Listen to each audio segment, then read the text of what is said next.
Okay, so maayong buntag kaning tanan na nata sa Module 6. So, magsugod ta sa Lesson 6.1, Exponential Functions. Okay, so ang general form sa exponential functions kay mao kini f of x equal to a raised to x. Okay? So, lahi po ni siya sa ginatawag nato nga power function. So, ang power function, naka-encounter na tani sa una, g of x is equal to x raised to n, where n is any real number. Okay? So, lahi ni silang duha. So, kung i-plot na to ni silang duha, makita na to as we move along the domain. So, ang kaning sa power function, ang mag-vary is ang atoang base. Okay? Ang x ang atong base diha. Mag-vary na siya, di ba? So, kung tan-awon po nato sa exponential function, ang base nato dinhi is fixed. Ang a, which is the base, is fixed. And ang mag-vary is ang atoang exponent. Okay, so muna ilang main difference. Okay, so balik ko na to.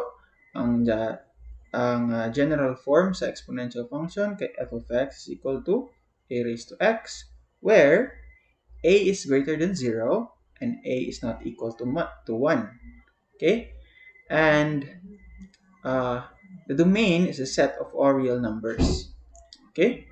So tan-aw nato unsay unsay rason aning mga restrictions. Okay?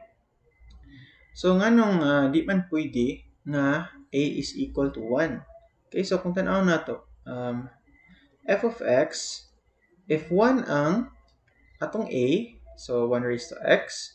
So kung tan-aw nato ni, bisag unsa pa ang value nato sa atuang x, kaya ang resulta ana 1 ra gihapon, di ba? So dili na siya exponential function kundi mahimo na siyang constant function. Okay? Which is equal to 1. Okay. So, mao na ang reason diha.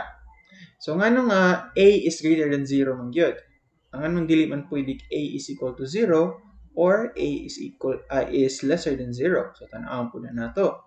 So, kung natay f of x, kung let's say 0 ang atong a. So, 0 raised to x, di ba? So, what if ang atong what if ang atong x is negative?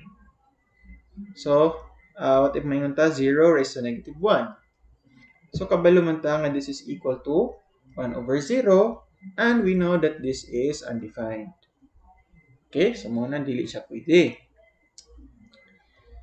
So, sunod na pod is, what if ang atong a is lesser than 0? Let's say we have a negative 1 here. So, negative 1 raised to x, di ba? So, kung ununaon po nato ani nga case, kung ang ato ang x is a rational number, di ba? What if negative 1, ang x nato is 1/2. So, unsa may mahitabuan na? Mahimo ni siyang a square root of negative 1. Kabalo ta nga ang square root of negative 1 is nanan na siya sa imaginary, di ba? Imaginary numbers na siya. So, imaginary number. Okay, so wala na siya sa set of real numbers. Okay? So, outside na siya sa set of real numbers. Okay? So, dira tama ni nga video.